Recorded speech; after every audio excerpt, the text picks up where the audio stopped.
हे मुनि, वह पवित्र और प्राचीन कथा सुनो जो शिवजी ने पार्वती से कही थी। संसार में प्रसिद्ध एक कैकई देश है। वहां सत्यकेतु नाम का राजा राज्य करता था। वह धर्म की धुरी को धारण करने वाला, नीति की खान, तेजस्वी, प्रतापी, सुशील और बलवान था। उसके 2 वीर पुत्र हुए जो सब गुणों के भंडार और बड़े ही रणधीर थे। राज्य का उत्तराधिकारी जो बड़ा लड़का था, उसका नाम प्रताप भानु था। दूसरे पुत्र का नाम अरिमर्दन था, जिसकी भुजाओं में अपार बल था और जो युद्ध में पर्वत के समान अटल रहता था। भाई भाई में बड़ा मेल और सब प्रकार के दोषों और छलों से रहित सच्ची प्रीति थी। राजा ने जेठे पुत्र को राज्य दे दिया और आप भगवान के भजन के लिए वन को चल दिया। जब प्रताप भानु राजा हुआ, देश में उसकी दुहाई फिर गई। वह वेद में बताई हुई विधि के अनुसार उत्तम रीति से प्रजा का पालन करने लगा। उसके राज्य में पाप का कहीं लेश भी नहीं रह गया। राजा का हित करने वाला और शुक्राचार्य के समान बुद्धिमान धर्मरुचि नामक उसका मंत्री था। इस प्रकार बुद्धिमान मंत्री और बलवान तथा वीर भाई के साथ ही स्वयं राजा भी बड़ा प्रतापी और रणधीर था। साथ में अपार चतुरंगिनी सेना थी, जिसमें असंख्य योद्धा थे जो सब के सब रण में जूझ मरने वाले थे। अपनी सेना को देखकर राजा बहुत प्रसन्न हुआ और घमाघम नगाड़े बजने लगे। दिग्विजय के लिए सेना सजाकर वह राजा शुभ दिन मुहूर्त साधकर और डंका बजाकर चला। जहां तहां बहुत सी लड़ाइयां हुई। उसने सब राजाओं को बलपूर्वक जीत लिया। अपनी भुजाओं के बल से उसने 7 द्वीपों को वश में कर लिया और राजाओं से दंड ले लेकर उन्हें छोड़ दिया। संपूर्ण पृथ्वी मंडल का उस समय प्रताप भानु ही एकमात्र चक्रवर्ती राजा था। संसार भर को अपनी भुजाओं के बल से वश में करके राजा ने अपने नगर में प्रवेश किया। राजा अर्थ, धर्म और काम आदि के सुखों को समयानुसार सेवन करता था। राजा प्रताप भानु का बल पाकर भूमि सुंदर कामधेनु मनचाही वस्तु देने वाली हो गई। उनके राज्य में प्रजा सब प्रकार के दुखों से रहित और सुखी थी और सभी स्त्री पुरुष सुंदर और धर्मात्मा थे। धर्मरुचि मंत्री का श्री हरि के चरणों में प्रेम था। वह राजा के हित के लिए सदा उसको नीति सिखाया करता था।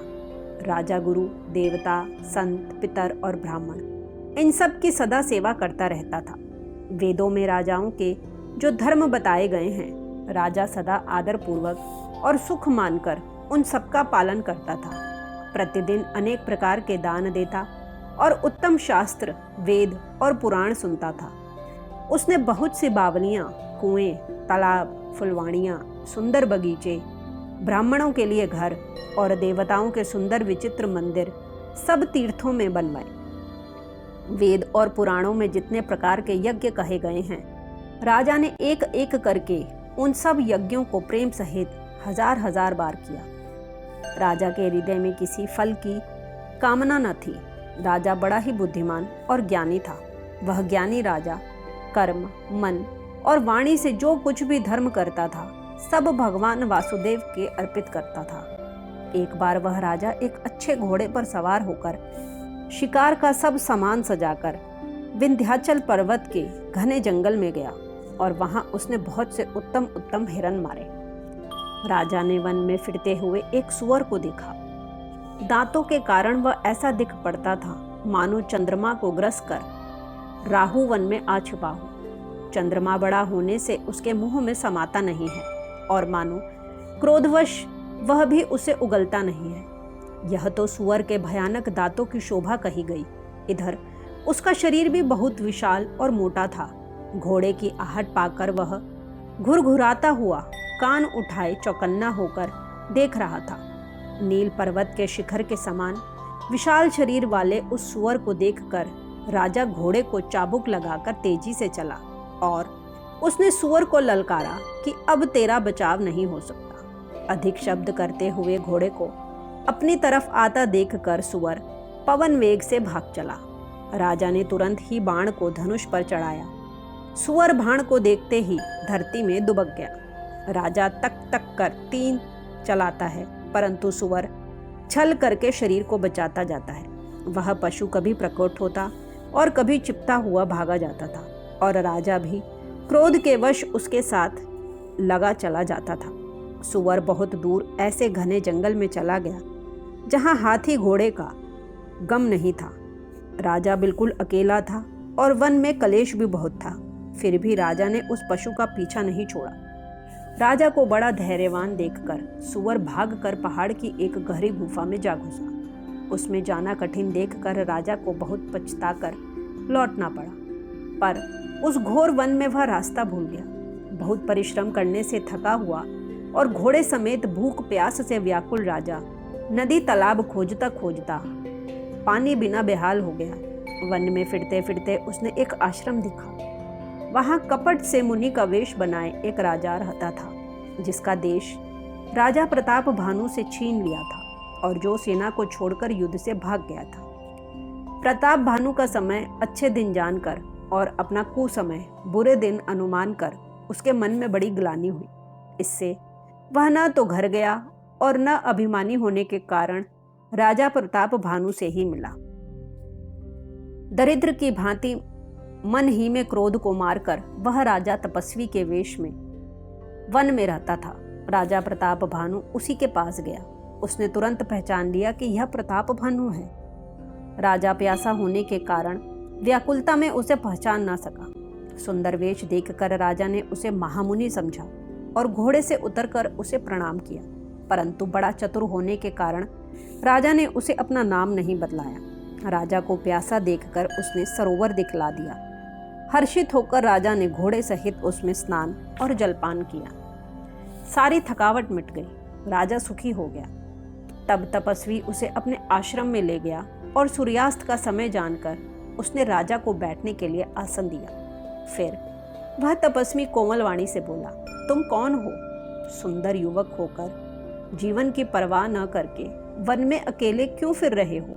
तुम्हारे चक्रवर्ती राजा से लक्षण देखकर मुझे बड़ी दया आती है। राजा ने कहा, हे मुनीश्वर सुनिए, प्रताप भानु नाम का एक राजा है। मैं उसका मंत्री हूँ। शिकार के लिए फिरते हुए राह भूल गया हूँ। बड़े भाग्य से यहाँ आकर मैंने आपके चरणों के दर्शन पाए हैं। हमें आपका दर्शन दुर्लभ था। इससे जान पड़ता है कुछ भला होने वाला है। मुनि ने कहा, हे तात, अंधेरा हो गया। तुम्हारा नगर यहाँ से 70 योजन पर है। हे सुजान सुनो, घोर अंधेरी रात है, घना जंगल है, रास्ता नहीं है। ऐसा समझकर तुम आज यहीं ठहर जाओ, सवेरा होते ही चले जाना। तुलसीदास जी कहते हैं, जैसी भवित्यवता होनहार होती है वैसी ही सहायता मिल जाती है।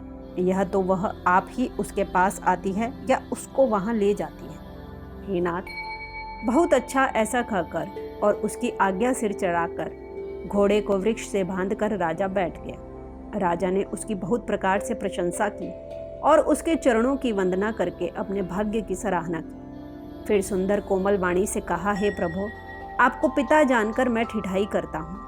हे मुनीश्वर, मुझे अपना पुत्र और सेवक जानकर अपना नाम धाम विस्तार से बतलाइए। राजा ने उसको नहीं पहचाना, पर वह राजा को पहचान गया था। राजा को शुद्ध हृदय था और वह कपट करने में चतुर था। एक तो वैरी, फिर जाति का क्षत्रिय, फिर राजा। वह छल बल से अपना काम बनाना चाहता था। वह शत्रु अपने राज्य सुख को समझ करके स्मरण करके दुखी था। उसकी छाती कुम्हार के आंवे की आग की तरह भीतर ही भीतर सुलग रही थी।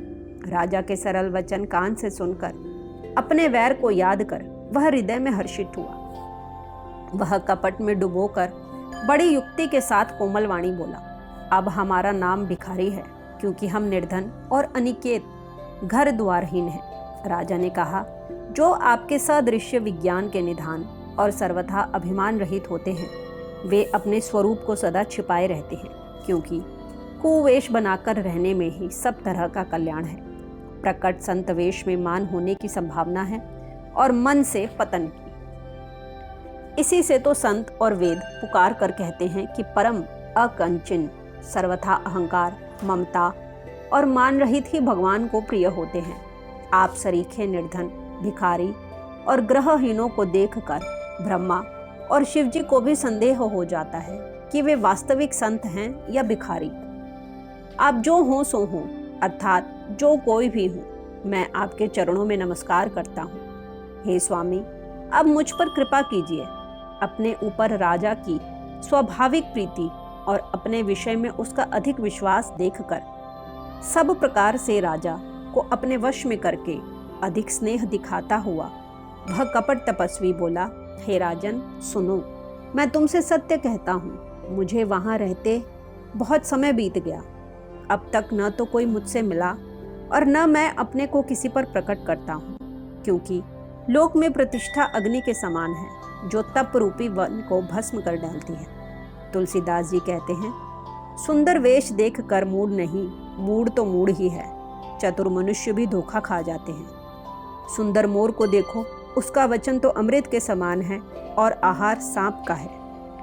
कपट तपस्वी ने कहा, इसी से मैं जगत में छिप कर रहता हूँ। श्री हरि को छोड़कर किसी से कुछ भी प्रयोजन नहीं रखता। प्रभु तो बिना जनाए ही सब जानते हैं। फिर कहो, संसार को रिझाने से क्या सिद्धि मिलेगी? तुम पवित्र और सुंदर बुद्धि वाले हो, इससे मुझे बहुत ही प्यारे हो और तुम्हारी भी मुझ पर प्रीति और विश्वास है। हे तात, अब यदि मैं तुमसे कुछ छिपाता हूँ तो मुझे बहुत ही भयानक दोष लगेगा।